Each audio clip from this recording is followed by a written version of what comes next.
everybody, it's Sandy and welcome back to my channel dedicated to helping you advocate for your own health one topic at a time. So welcome back to my kitchen, guys. Today I decided I'm going to be making one of my favorite roasted vegetable dishes, and I thought, let me just do a video and bring you guys along. So if you want to see it, just keep watching.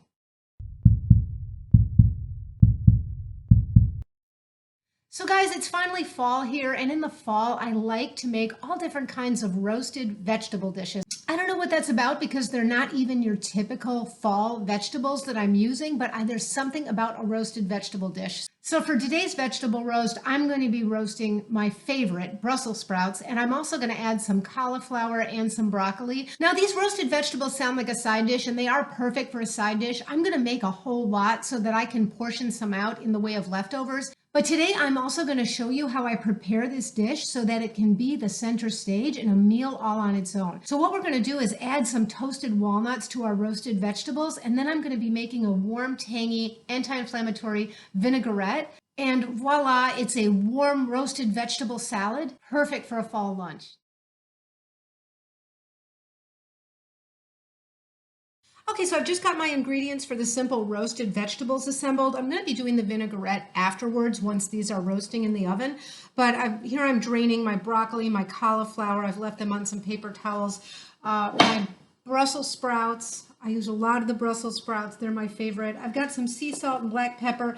Now, I love the flavor of olive oil, and I think a lot of people like to use olive oil with roast vegetables. There is a distant drumbeat coming that maybe olive oil is not perfect for a really high heat, that perhaps it's a little bit damaging. So I don't want to use a lot of olive oil for this, but I'm going to use some till I get the flavor.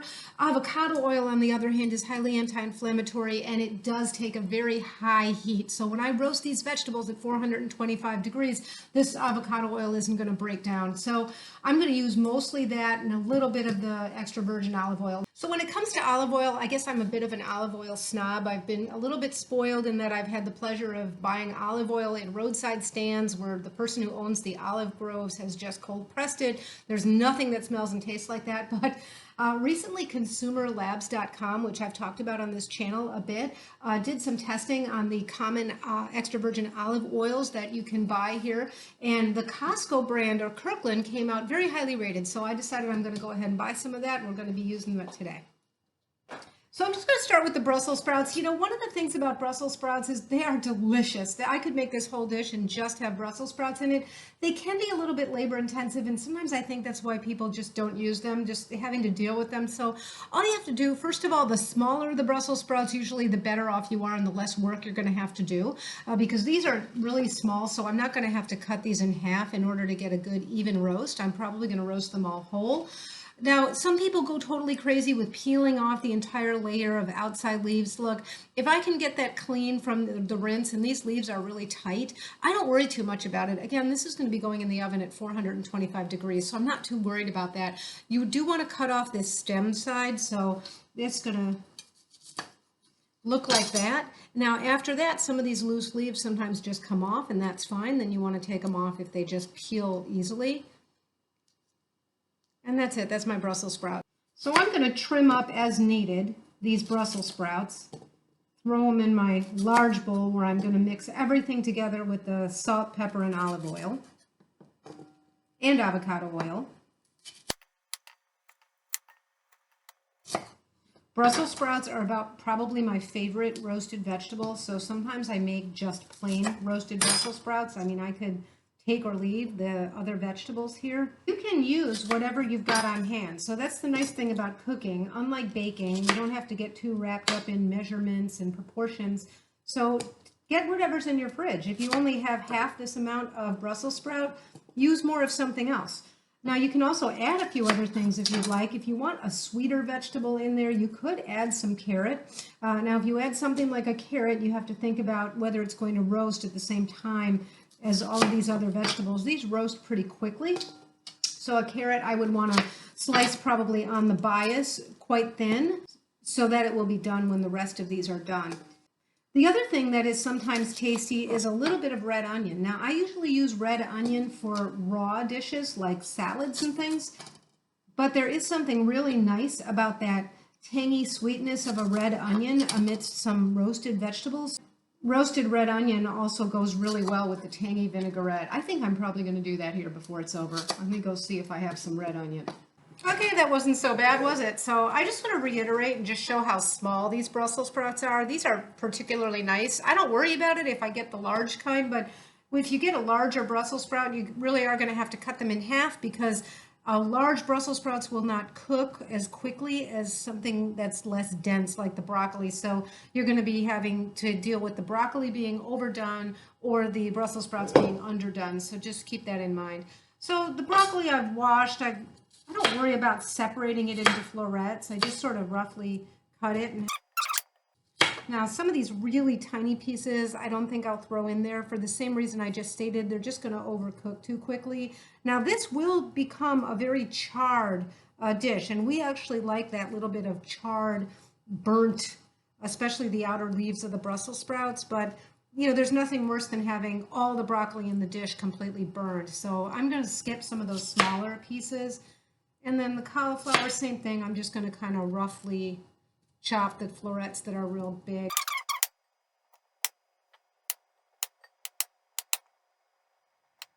Okay, now we're going to start to season with our pepper and sea salt. And this is kind of to taste. I'm not really afraid of salt. I know that a lot of people feel that the salt is a bad thing. I think salt has kind of gotten a bad name.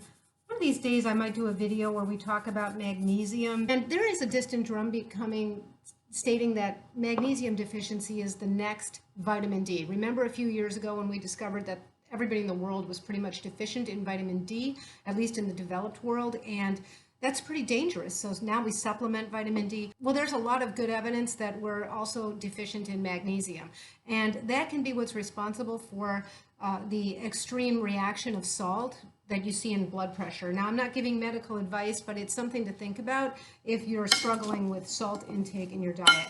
Now, I don't go crazy with it, but I'm just not afraid of it.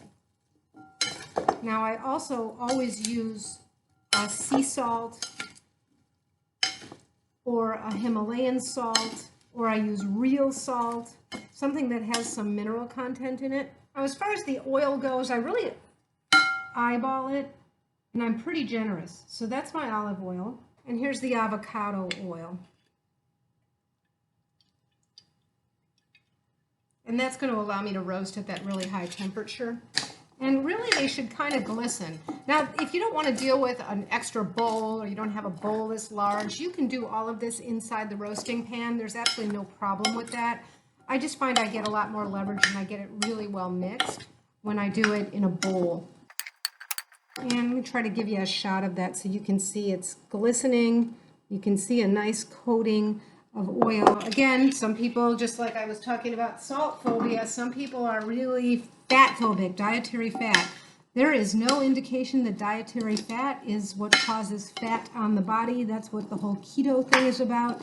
I don't worry about fats. I choose which fats I eat. But in fact, my diet, just like a Mediterranean diet, is largely a high-fat diet. I got my oven preheated. It just beeped and let me know that it was ready.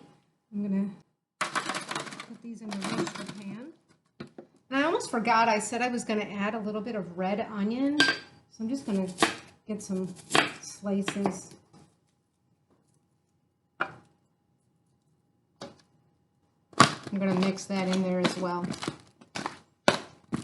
Now you can also add a little bit of raw red onion to the dish when it's done, almost like a garnish, a little extra flavor.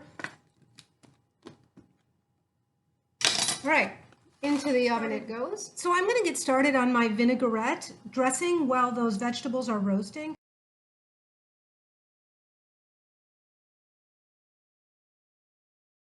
So for the base of the vinaigrette, I have olive oil and lime juice. You can use lemon, you can use some other acid. Basically, a vinaigrette is an acid with the olive oil. So in this case, I'm going to be using the lime juice because of some of the other ingredients I'm using. I think the lime is particularly nice. Now, I've also got my sea salt, black pepper. I've got a little bit of Dijon mustard. So you think, oh, I don't like mustard. Let me skip the mustard. Don't skip the mustard. The role of the mustard is not so much to flavor the vinaigrette. It does give a little bit of a tang, but it's going to emulsify it so that it doesn't separate. I've got some fresh herbs, and today I'm going to be using a little bit of fresh cilantro and fresh parsley, a few sprigs of each. I've got 2 cloves of garlic, so I think like 1 large clove or 2 small. And here's what's going to make my vinaigrette really special and anti-inflammatory. I've got both some fresh ginger root and some fresh turmeric root. Most of us are used to seeing turmeric in the spice aisle, but you can buy it as a root vegetable in the produce section, and it's really got a very sweet aroma, very different than the dried turmeric you buy in the spice aisle. Now, since we're using turmeric for its profoundly anti-inflammatory effects, it is going to be important that we use a lot of the black pepper. You don't want to skimp on black pepper. As I've said before, turmeric is a profound anti-inflammatory, but it is not well absorbed. It's very difficult to absorb, and black pepper is one of the things that would help you absorb that turmeric. So we're going to use plenty of black pepper today. So in the culinary world, you would start by putting everything except the olive oil into your blender. In my case, I've got this monster Vitamix, and it just mixes everything no matter what you do. So I'm not going to worry about that. I'm throwing everything in together. But if you've got a blender that's not quite so high powered, you might want to drizzle in the olive oil as it's running. So in goes the lime juice, the garlic cloves, our Dijon mustard, I don't know, a healthy 1/4 teaspoon of salt or so. Instead of grinding the pepper, I'm just going to use a few whole black peppercorns. So I'd say I have about 1/4 teaspoon of black peppercorns. A few sprigs of my parsley. Now, I don't worry about leaves versus stems, guys. I think there's plenty of flavor and nutrition in the stem. For this dish, I really prefer the cilantro. I think it's the better flavor with the lime, but I think the parsley also gives it a certain brightness. And then I'm going to show you how I work with my ginger. I just take all those little nubby pieces off because I don't want to trim like in between everything. It's really just too much work. So I'm going to have like 1 bar of ginger, about like that. This might be kind of hot. If you're not used to this, you might want to take it easy. Have a little bit less ginger in there because raw ginger is pretty hot. Raw turmeric is not. Now, you don't have to peel these like I am. I personally just don't like the grittiness of the peel, but it's perfectly safe to eat it. You just want to scrub the root if you want to include the skin. There we go. That's our turmeric. All right, did a little bit of cleaning up off camera. I'm going to add my olive oil, like I said, all at once because this blender has not let me down yet. And I'm going to start by just pulsing it.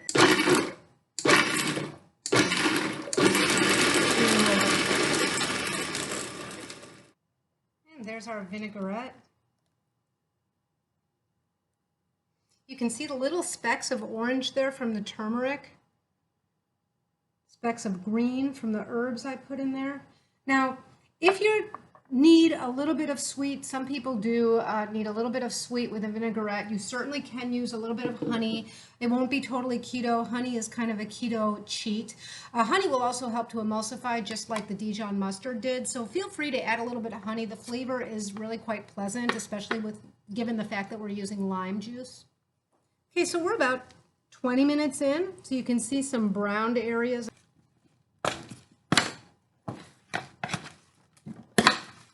Back in the oven it goes. Okay, so the last thing I'm going to do is get some of these chopped walnuts roasted up. Now, if you're really in a pinch, guys, you could add these in the last 5 minutes to the roasted vegetables, but then, you know, you've got roasted vegetables with chopped walnuts. No matter what leftovers you've got, they're mixed with the walnuts. The other thing is you have to be really careful with that because that high temperature, these will burn if it's really any more than 5 minutes. So if I'm not in a pinch, I prefer to get these roasted in a low, slow oven, so 275 degrees for about 20 minutes, and these are going to add a really nice crunch to our dish. Okay, guys, so my veggies are done. I'm going to try to give you a good look there. You'll see some of them are toasty and brown. Nobody call the America's Test Kitchen Police on me that yes, I do like mine a little bit charred. I also want to show you, I'm not sure if you'll be able to see this on camera, but these roasted walnuts, you know that they're done when they're fragrant and they've got like a little bit of an oily film on them. They give up some of their oil, and I'm not sure if you can see that glistening. So if you roast nuts low and slow until they're fragrant and have a little bit of oil, they'll be perfect. Once they brown, they actually get a little bit bitter. All right, so I'm just going to serve up some of these roasted veggies. Going to make sure to get a little bit of everything, especially my favorite, which are the Brussels sprouts. Put a few of the roasted walnuts on before the vinaigrette and then a little bit after just for some garnish. So here's our vinaigrette with our turmeric and ginger and lime juice.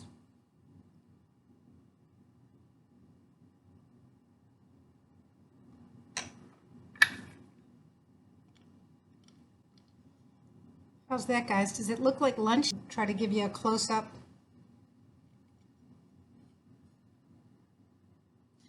Now around here, this is a perfect main dish, especially for lunch, but it also goes great as a side, and in fact, it pairs really well with the anti-inflammatory salmon dish. I'm going to link that video. These walnuts smell so fragrant, guys. Let me know if you get a chance to try it. I hope you will. I hope you'll enjoy, and until next time, be well. Bye-bye.